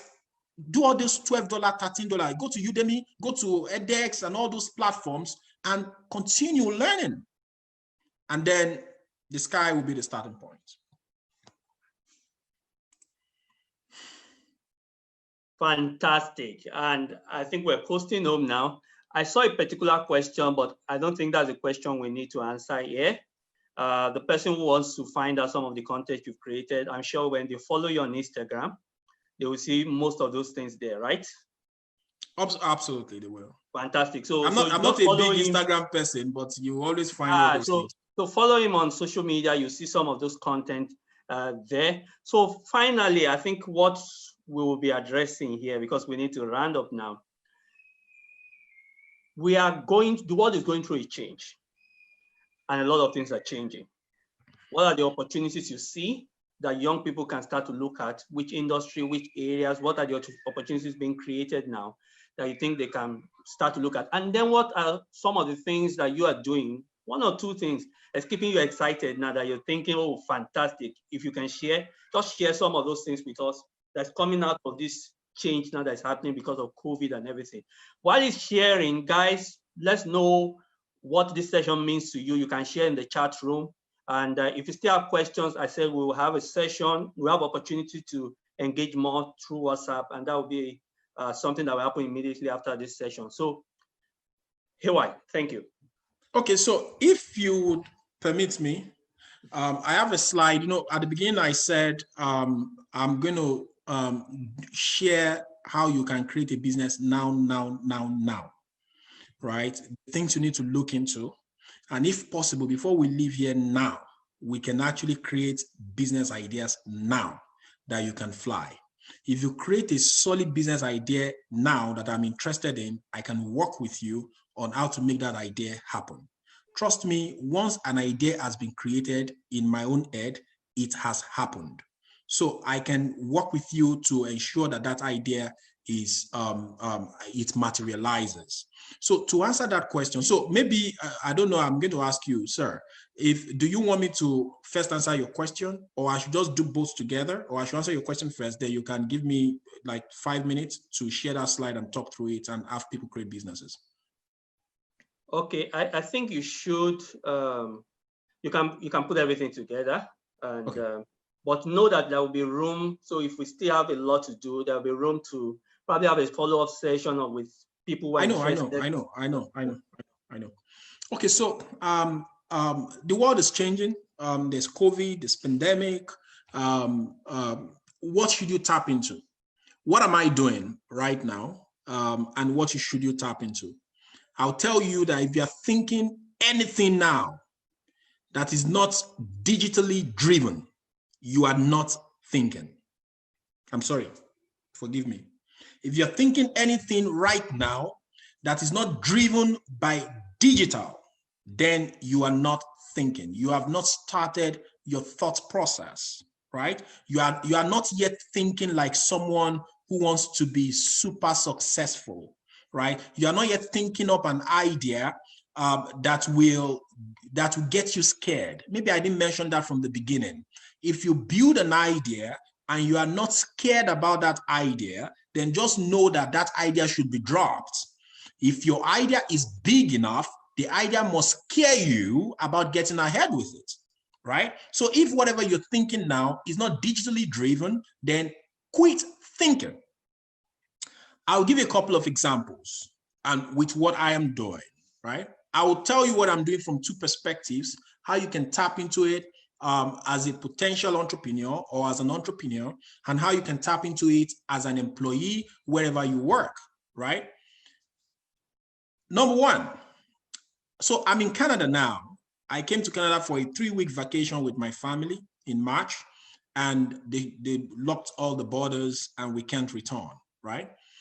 You don't need to pity us. We are fine. We're good. We are permanent residents in Canada, so we are living a normal life here, okay? Now, instead of being at home and feeling terrible about the lockdown, what I did was finding solutions.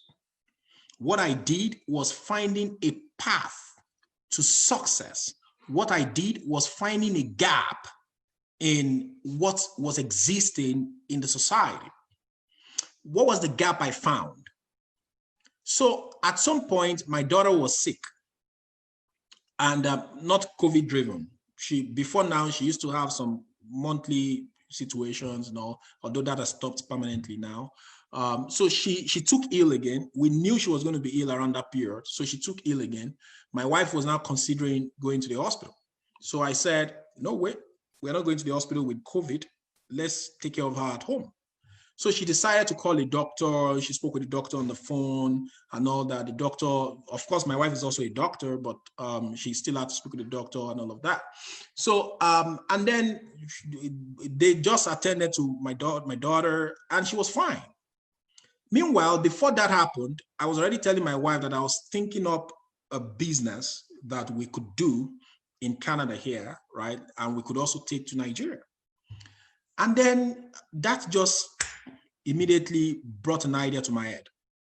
I was struggling with that idea until I realized again that in Canada here, if you want to see a specialist, you go and see a family doctor first, even if you are dying. Maybe you want any kind of specialist, maybe cardiologist or whatever it is. In Canada here, it can take you 1 year to see a specialist. You'll be on the queue. It can take you 3 months, 5 months, 4 months. For example, I went to a family doctor last week, or maybe 2 weeks ago, to see, because of my eyes. They gave me a referral to a specialist for my eyes, and they gave me end of July as the time to come and see the ophthalmologist, right? So I saw that this was a huge gap, and I discussed with people. I found that it was a huge gap. Then I decided to build a digitally driven solution. That was not the only gap I saw. I saw multiple other gaps because a lot of people here need nannies. My wife has been struggling with our kids. If we had a nanny, life would have been better. Nannies are very expensive here. A lot of adults here, they need caregivers. So I decided to build a solution where you are going to have all of this in one piece, right? So you would just be able to call them like Uber, right? A nanny that is on your street, 3 streets away, whatever it is, you need a nanny for 3 hours. You just do boom, and then the nanny will be with you. And then you have history, you have all those things. So I decided to build that. We started building already. We are launching this in coming weeks, right? Already. This was a gap I identified after getting to Canada. So instead of playing my life away in Canada, instead of just lamenting that I'm under lockdown in Canada, I found a solution. I'll give you another thing. So again, we found another solution. We were going to launch a logistics brand 3 months ago or 4 months ago or thereabout, right? Because of COVID and all of that, we should have launched earlier, but the development was late. They finished in March. We're supposed to launch in March, but we couldn't launch in March. Here, I now had to find other solutions to that logistics brand. So we were going to start with about 30 bikes and 10 vans. In fact, we had technically placed orders for all these stuff we're going to use. But I discovered other things that showed me how we can actually launch this logistics brand without buying a single bike. We are launching this between October and November in Nigeria as well. Now, this was inspired by the lockdown. It is also absolutely digitally driven. So if you are thinking anything now, anything, if you are thinking, what's the most regular idea? Dry cleaning. You are thinking whatever it is, and it is not digitally driven in this age that we are, you're wasting your time. Quit thinking. So that will be my response to that from the perspective of an entrepreneur. From the perspective of an employee, if you want to move fast right now, go and start learning, exposing yourself to change management, to transformation management, to business agility, go and start exposing yourself to all these learnings. Business agility, Scrum and Scale, SAFe, if you like. Go and start exposing yourself to all these things. Because for your business to scale, these things are very important. For you to also do well and become extremely valuable in an organization, you need these skills. My own organization right now, our business is currently going through a transformation, right? We're going completely agile right now. And my team, everyone in the organization right now, they are practicing Scrum. So right from HR to finance to developers, every single person is practicing Scrum. This is what will allow the business to scale in the age that we are today. Now, since I was permitted to share the second thing, when I said I'll share how you can start a business right now. So guys, I'm going to share my screen again. We're going to do a task together. And this task will be how you can start a business now. To start this exercise, I'll just need you to keep your mind open.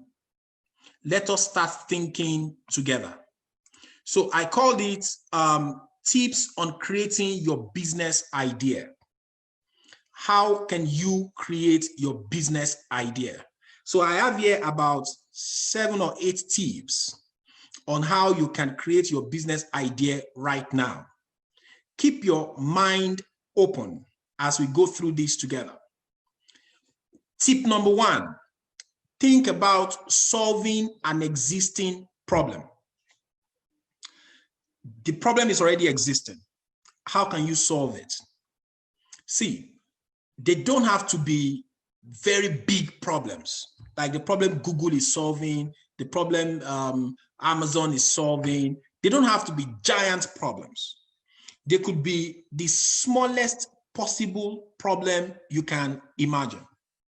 For example, the problem you are solving could be maybe a holder for phone when you're on the table. When you're working on the table, you know that people always, their phone will fall. It could be something as simple as that. Think about an existing problem around you that you can solve. It could be that people don't like reading. So the problem you want to solve is reading for people, right? How you can read for people. It could be that people don't iron their clothes. So you want to solve a problem on how they can just easily iron their clothes without holding the iron. You know, whatever it is, think about an existing problem, and then we can walk through a solution right away. Tip number 2, solve things that may become problems. I don't know if you heard in the news 2 weeks ago that Elon Musk, sorry, I wrote Musk here. Elon Musk, his company, that's Tesla, became the most valuable car company in the world. So they surpassed Toyota. Toyota used to be the most valuable. Elon Musk, Tesla, became the most valuable car production company in the world. Now, when Elon Musk came into the system, he projected into the future that oil may become really scarce.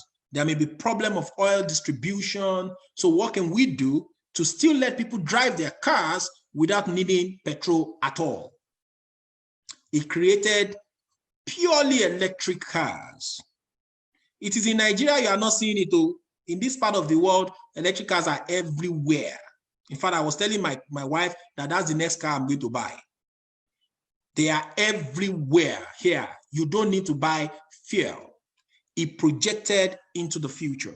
So think about a future problem that you can actually solve, right? And then you can create a business around it now. Adapt to evolving needs.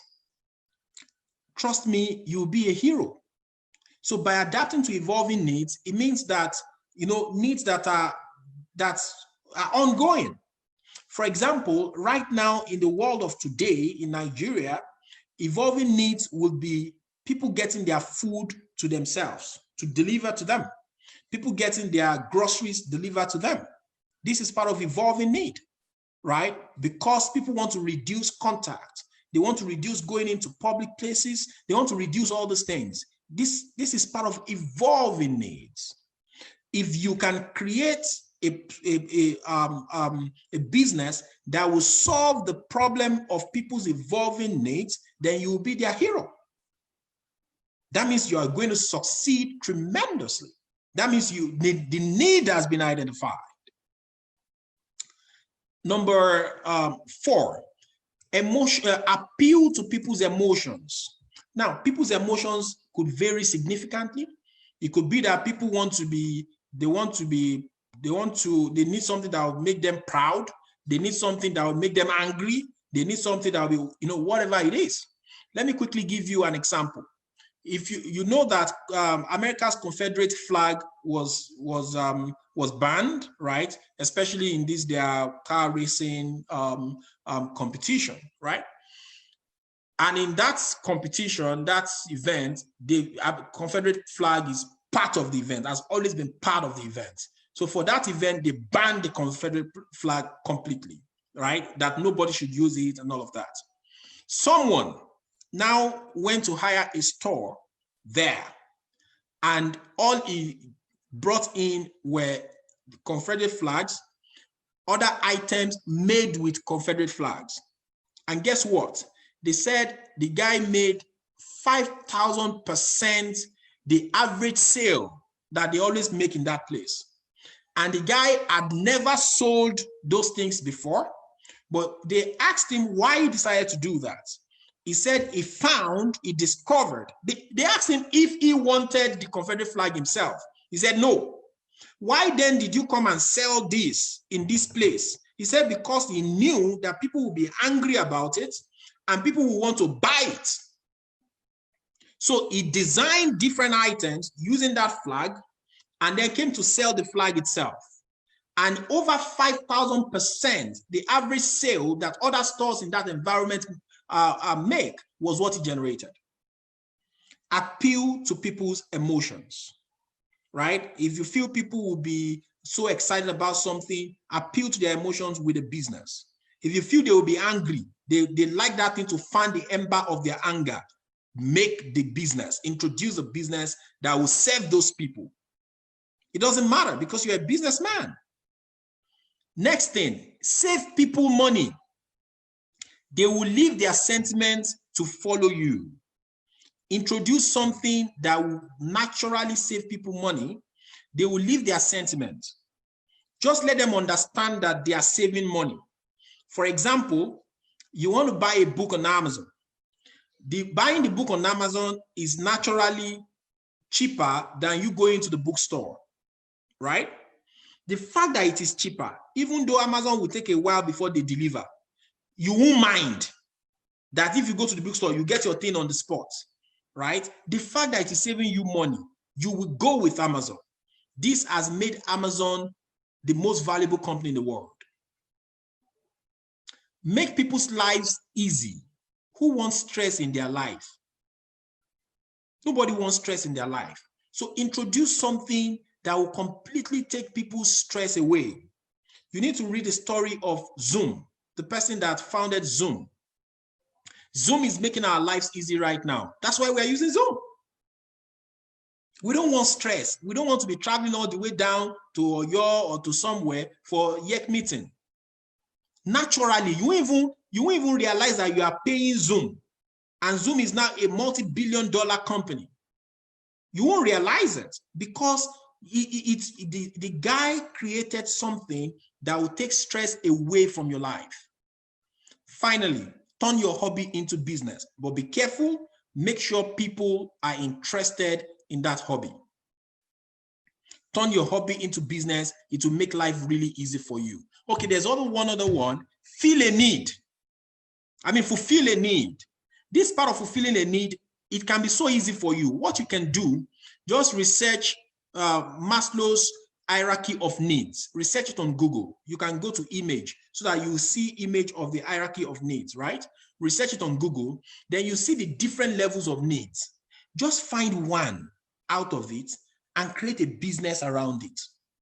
One out of those needs. You know why it will naturally succeed?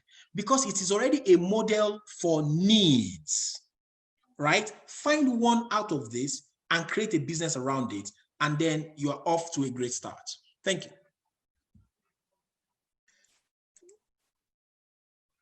So AY, I think this has been an amazing day. We've learned a lot in just, wow, we've spent about 2 hours. So thank you so much. I think we need to round up at this point, and I want to appreciate everybody for staying with us. The host, you can share with people how they can join Young and Excellent Club online. So you can follow us on Facebook, on Twitter, on Instagram. You can follow us. And also we have a lineup of events. So in 2 weeks' time, we're going to be having another fantastic speaker. So just see the lineup. Ayo just delivered now on 25th July. We'll be having Kennedy Giwa. He's an experienced banker into IT. So he's been telling us about the power of diligence and consistency. AY will be coming back again. So he's an expert in coaching people on how to leverage international opportunities. So he's in Canada now, leveraging global opportunities. So whether you want to go for studies or you want to actually work globally, I think there's a value in it, you know, so there's a lot we can learn from it. So you're going to be back again. And then we have a big person from Mandela who will be coming also to speak to us. So, and then we have Tonyo Gumola and then my good self also. So we have a lot of people that we can learn from in this session. So I believe as you were going through this, you were feeling like, wow, I have about 5 friends who should learn about this. So we are all going to be joining this together. We need to make this go viral. We are going to be sharing some of the things that we've learned from this program. Please help us share, help us invite as many people as possible. A lot of your friends need to learn from what is going on. Very quickly, I'll just see some of the comments. Thank you, YEC and Mr. Ayo, for an amazing session. Thank you also for joining us and participating with us. I don't know, host, whether you have another announcement so that we can call it a day. Now, what we'll be doing with the WhatsApp group is that it helps you to catch up with the next information. So what is going to happen? And then if you have any questions that have not been addressed, we're going to open the session this evening. I'm not saying we will have response this evening, but we'll open it this evening. You can share your questions. Then someone will get back to you. I guess we get back to you. Any other person within the group will be able to get back to you. So thank you so much, everyone, for coming. Thank you, YEC team, for putting this together and everybody working behind the scene. On 25th July, we'll be catching up again. And AY, we want to thank you. You spend a lot of time with us. I know that you're very busy. You're working on a number of things. So thank you so much. And greetings to your family and everyone in Canada. Thank you very much. Thank you for having me. All right. Thanks, everyone. And let's call it a day.